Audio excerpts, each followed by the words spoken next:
Navsanket news, अचूक आणि निर्भीड बातमीचा नवसंकेत। कुंभोज हिंगणगाव रस्त्यावर भीषण अपघातात एक जण जागीच ठार तर एक जण गंभीर जखमी। कुंभोज तालुका हातकणंगले येथे कुंभेश्वर सेवा सोसायटीचे माजी संचालक सुनील नामे यांचा कुंभोज हिंगणगाव रस्त्यावर मेघराजा मंदिराजवळ दुचाकी क्रमांक MH09 CR 8489चा अपघात झाल्याने दुर्दैवी मृत्यू झाला।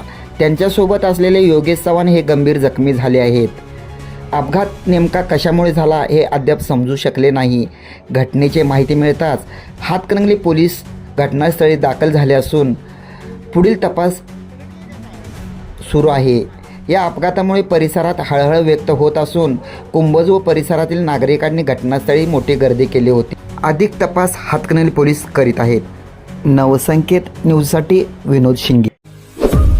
आपल्या परिसरातील महत्त्वाच्या बातम्या पाहण्यासाठी आमच्या नवसंकेत न्यूज चॅनलला YouTube वर सबस्क्राइब करा आणि बेल आयकॉन प्रेस करा।